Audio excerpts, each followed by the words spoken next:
Hola a todos. Bienvenidos a un nuevo Deep Live. Este nos lleva a un mundo que, bueno, a veces no lo vemos, pero está en todos lados. En todos lados. Hoy nos sumergimos en el mundo de las bacterias. Exacto. Y para esta aventura microscópica vamos a descifrar este documento. Ajá. Se llama Tema 5, Morfología y Estructura Bacteriana. Suena intenso. Pero tranquilo, no será una clase de biología. Uf, qué alivio. Prometido.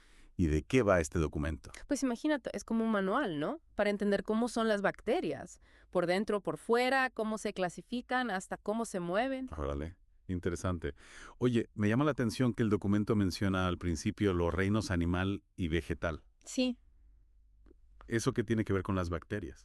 Pues es como un recordatorio de cómo siempre los científicos han intentado clasificar la vida, ¿no? Claro. Desde los 2 reinos de Linneo hasta los 5 de Whittaker, siempre buscando cómo ordenar este rompecabezas de la vida. 5 reinos. Y ahorita hay más. Pues sí, llegó Karen Wesse, con análisis genético, ¡pum!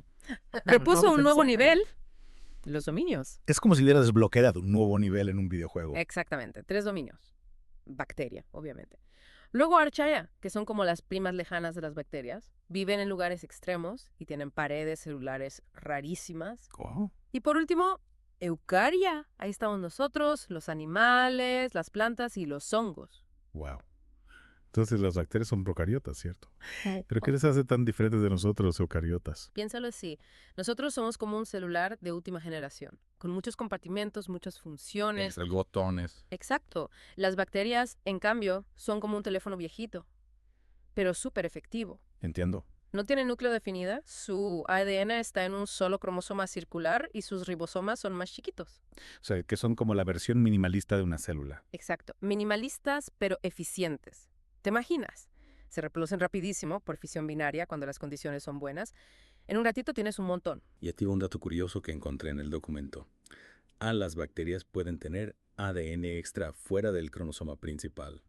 ¿Sí? ¿Cómo se llaman? Así, plásmido. Los plásmidos. Son como memorias USB, ¿no? Que les dan habilidades especiales. Piensa en la resistencia a los antibióticos, por ejemplo. Esos plásmidos son la onda. Ahora sí, entremos en materia. Hablemos de la apariencia de las bacterias. ¿Qué formas tienen? Hay muchísimas. Las clásicas son las esféricas, o cocos, y las alargadas, o asilos. Pero también hay formas más raras, como estrellas, o hasta cuadrados. Cuadrados. Eso sí que está raro. ¿Sí? Y siempre andan solas, o se juntan. Buena pregunta. A veces forman cadenas, otras veces racimos y hasta parejitas. Depende de la bacteria y del ambiente en el que estén. Imagínate un racimo de bacterias cuadradas. Qué cosa tan más extraña. Jajaja. La verdad es que cada forma y cada arreglo les da una ventaja en su ambiente. Ya veo. Por ejemplo, algunas formas les ayudan a moverse mejor, mientras que otras les permiten pegarse a superficies. Hablando de ambientes, ¿qué hay fuera de la célula bacteriana? ¿Cómo se protegen? Ahí encontramos el glicocálix, una capa que las protege como si fuera un escudo. Puede ser una capa mucosa o una cápsula más organizada, como una armadura. La cápsula. En el documento dice que es como una capa de invisibilidad para las bacterias, ¿no? Les ayuda a escaparse de nuestro sistema inmunológico. Exacto. Y esto es súper importante en medicina, ¿sabes? Por ejemplo, Streptococcus pneumonia. ¿Qué causa neumonía? Ajá. Solo es peligroso si tiene cápsula. Sin ella, nuestro sistema inmune lo detecta y lo elimina. Qué interesante. Y hablando de estructuras externas, ¿qué me dices de los flagelos? Sí. Son como colitas que les ayudan a moverse, ¿verdad? Sí, son como pequeños motores fuera de borda, tienen una estructura compleja, filamento, gancho y cuerpo basal, todos trabajando juntos para impulsar la bacteria. Imagínate un motor a escala microscópica. ¡Wow! Todas las bacterias tienen esos motores. No todas. Hay diferentes arreglos de flagelos. Algunas solo tienen uno, otras están cubiertas de ellos, y algunas hasta tienen flagelos internos que les hacen moverse como un sacacorchos. Órale, hablando de estructuras, el documento menciona la pared celular como algo vital para las bacterias. Sí. ¿Por qué es tan importante? Imagínate que la bacteria es un globo lleno de agua. La pared celular es como una capa resistente que lo protege de explotar. Es esencial para que la bacteria resista la presión osmótica. O sea que es como su armadura principal. Exacto. Pero en el documento también se habla de bacterias gram positivas y gram negativas. Ajá. ¿Eso qué significa? Todas las paredes celulares son iguales. Muy buena observación. No todas las paredes son iguales. La tinción de Gram es una técnica que nos permite diferenciar 2 tipos principales de bacterias: las gram positivas y las gram negativas. ¿Y en qué se diferencia? Las gram positivas tienen una pared celular grosa, formada principalmente por una capa gruesa de peptidoglicano. En cambio, las gram negativas tienen una pared más compleja, con una capa delgada de peptidoglicano y una membrana externa adicional. Y en esa membrana externa está el famoso EPS. El PS me suena a algo peligroso. Lo es. El EPS o lipopolisacárido es una molécula que puede causar una reacción muy fuerte en nuestro sistema inmune. Ajá. Si una bacteria gram negativa entra en nuestro cuerpo, el EPS puede desencadenar fiebre, inflamación y hasta shock séptico. Híjole, ya me está dando miedo todo esto. ¿Y qué hay dentro de la bacteria? ¿Cómo es su interior? Pues no creas que es tan simple. Primero, tenemos la región del nucleoide, donde está el ADN de la bacteria, todo en un solo cromosoma circular. Luego están los ribosomas, que son las fábricas de proteínas de la célula. Sin ribosomas, la bacteria no podría funcionar. Claro. Y también leí algo sobre cuerpo de inclusión. ¿Sí? Son como pequeños almacenes dentro de la bacteria. Algunos guardan nutrientes, como tufreopolifosfatos. Otros almacenan energía en forma de gránulos de PHB. Es como su reserva de combustible. Qué interesante. Y ya para terminar esta primera parte de nuestro deep dive, hablamos de las endósporas. El documento las describe como súper resistentes, capaces de sobrevivir a altas temperaturas, radiación e incluso desinfectantes. Las endósporas son increíbles. Son como la versión extrema de las bacterias. Ah, sí. Cuando las condiciones se ponen difíciles, algunas bacterias pueden formar estas endósporas, que son como pequeñas cápsulas de supervivencia. O sea que son como búnkeres bacterianos. Exactamente. Son súper resistentes gracias a su estructura especial. Tienen varias capas protectoras, están deshidratadas, contienen ácido dipicolínico y proteínas especiales que protegen su ADN. ¡Wow! Suena como algo sacado de una película de ciencia ficción. ¿Y cómo se forman estas endósporas? Es un proceso complejo llamado esporulación. Básicamente, la bacteria se divide asimétricamente, creando una pequeña célula hija dentro de la célula madre. Esa célula hija se convierte en la endospora, que se recubre de capas protectoras y se deshidrata. Y cuando las condiciones mejoran, la endospora germina y vuelve a la vida. Es como si la bacteria entrara en un estado de hibernación. Exactamente. Impresionante. La verdad es que las bacterias son unas maestras de la supervivencia. Y apenas hemos arañado la superficie de su increíble mundo. ¿Listos para la segunda parte? Listísima. Es que, de verdad, estas bacterias son fascinantes. ¿Te imaginas? Todo lo que hemos platicado ocurre en un espacio tan, pero tan pequeño. Es increíble, ¿verdad? Alucinante. Yo antes de este deep dive no tenía ni idea de lo complejas que son las bacterias. Ahora las veo con otros ojos. Y es importante entenderlas, ¿no? Porque están en todos lados y afectan nuestras vidas de muchas maneras. Sí. Piensa en la medicina, la agricultura, la comida. Las bacterias son protagonistas en todos esos campos. Sí, cierto. Por ejemplo, cuando hablamos del Streptococcus pneumoniae, dijiste que solo causa neumonía si tiene cápsula. Eso quiere decir que la cápsula es clave para que la bacteria sea peligrosa. Exactamente.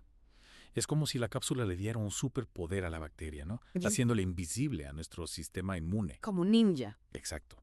Y si entendemos cómo funciona esa cápsula, podemos desarrollar mejores medicinas o vacunas para combatirla. Hablando de medicinas, también mencionaste que la pared celular es un blanco para los antibióticos. ¿Cómo funciona eso? Muchos antibióticos funcionan como francotiradores, ¿no? Atacando la pared celular de las bacterias. La debilitan, la dañan. Y ¡pum!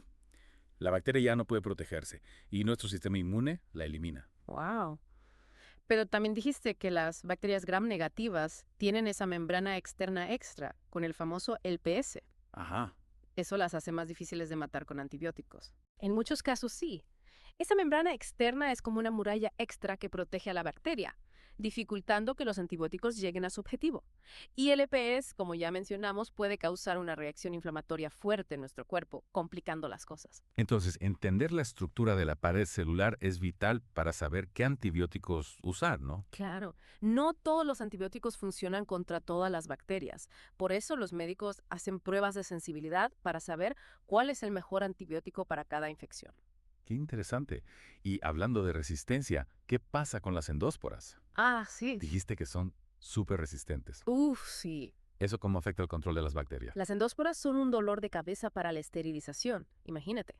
Resisten altas temperaturas, radiación y hasta algunos desinfectantes.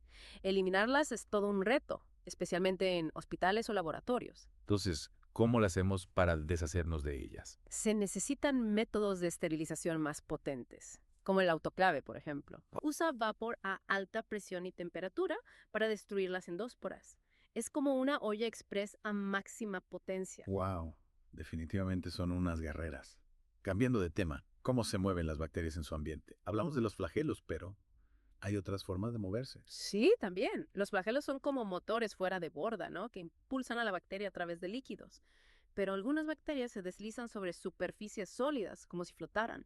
La ciencia aún está descifrando cómo lo hace. Increíble. Y también mencionaste algo sobre el tactismo, ¿no? ¿Cómo es que las bacterias pueden sentir su entorno? El tactismo es fascinante. Es la capacidad de las bacterias de responder a estímulos del ambiente. Pueden moverse hacia sustancias que necesitan, como nutrientes, o alejarse de cosas que les hacen daño, como tóxicos o temperaturas extremas. Es como si tuvieran un radar incorporado. Exacto. Ese radar les permite encontrar alimento, evitar peligros y buscar las condiciones ideales para vivir y reproducirse. Qué inteligentes. Y también mencionaste las fimbrias y los pilis, ¿cierto? Sí. ¿Para qué les sirve? Las fimbrias son como pequeños ganchos, ¿no? Que les permiten a las bacterias adherirse a superficies. Piensa en las células de nuestro cuerpo o en la superficie de un catéter. Las fimbrias son como velcro microscópico. Ajá. Y los pilis son diferentes. Sí, los pilis son más largos y menos numerosos que las fimbrias. Y tienen funciones especiales como la transferencia de material genético entre bacterias, un proceso llamado conjugación. Es como si se pasaran información secreta entre ellas. Es impresionante cómo estas criaturas tan pequeñas tienen tantas herramientas para interactuar con su entorno. Y no olvidemos los plásmidos, ¿Qué? esas memorias USB que mencionaste al principio. Ajá. Los plásmidos pueden contener genes que les dan a las bacterias resistencia a antibióticos, la capacidad de producir toxinas o degradar sustancias. Son como paquetes de información que les dan nuevas habilidades. Entonces, los plásmidos también contribuyen a que las bacterias se adapten y sobrevivan. Sin duda. Son como pequeñas cajas de herramientas que les permiten responder a los cambios en su entorno y superar desafíos. Es fascinante cómo todo está conectado, desde la estructura de la pared celular hasta la capacidad de moverse y compartir información genética. Cada elemento contribuye a la increíble capacidad de adaptación de las bacterias. Tienes razón. Es como un rompecabezas donde cada pieza es importante para que la bacteria funcione. Este deep dive me ha abierto los ojos a un mundo completamente nuevo. Me alegra escuchar eso. El mundo bacteriano es sorprendente, ¿verdad? Y lo mejor es que aún queda mucho por descubrir. Exacto. Y ahora me pregunto, ¿cómo impacta todo este conocimiento sobre las bacterias en nuestra vida diaria? ¿Cómo podemos usar esta información para mejorar nuestra salud, cuidar el medio ambiente o desarrollar nuevas tecnologías? Esa es una excelente pregunta. Y la respuesta, como te imaginarás, es compleja y llena de posibilidades. Pero para empezar, entender a las bacterias, pues, nos da el poder de crear estrategias más efectivas para combatir enfermedades. Claro, como desarrollar vacunas específicas, ¿no? Para las bacterias que causan enfermedades graves, como la neumonía o la meningitis. Exactamente. Y no solo eso, también nos ayuda a entender cómo las bacterias se vuelven resistentes a los antibióticos, ¿no? Un problema que está creciendo cada vez más. Conocer al enemigo nos ayuda a combatirlo mejor. Sí que es un problema. ¿Y qué hay de las aplicaciones en otros campos? ¿Cómo se usan las bacterias en la agricultura o la industria alimentaria? Pues en muchos aspectos. Por ejemplo, en la agricultura hay bacterias que son buenísimas para las plantas. Algunas fijan el nitrógeno del aire al suelo. Es como si fueran fertilizantes naturales. Órale, eso sí que es ecológico. Y delicioso, porque en la industria alimentaria las bacterias también son las estrellas de los alimentos fermentados. Piensan en el yogur, el queso, el pan, todos esos manjares dependen de las bacterias. Es cierto, no lo había pensado. ¿Y qué me dices de las nuevas tecnologías? ¿Cómo se está usando el conocimiento de las bacterias para crear nuevas soluciones? La biotecnología está aprovechando el poder de las bacterias para producir medicinas, biocombustibles y hasta materiales de construcción. ¡Me manches! O sea que las bacterias, que antes veríamos solo como bichos malos, ahora se están convirtiendo en herramientas para mejorar nuestras vidas. Así es. El mundo microscópico de las bacterias está lleno de potencial. Y apenas estamos empezando a descubrirlo. ¡Wow! Este deep dive ha sido una verdadera aventura. Y he aprendido muchísimo sobre las bacterias, cómo son, cómo funcionan y el impacto que tienen en nuestro mundo. Me alegra que te haya gustado el viaje. Y recuerda, esto es solo una pequeña muestra de lo que hay por descubrir. El universo de las bacterias es enorme y fascinante. Anímate a seguir explorándolo. Claro que sí. Y a todos ustedes, queridos escuchas, los invitamos a que también se sumerjan en este mundo microscópico. ¿Quién sabe qué increíbles secretos nos esperan ahí fuera? Las posibilidades son infinitas. Hasta la próxima. Y que la curiosidad los acompañe siempre. Adiós.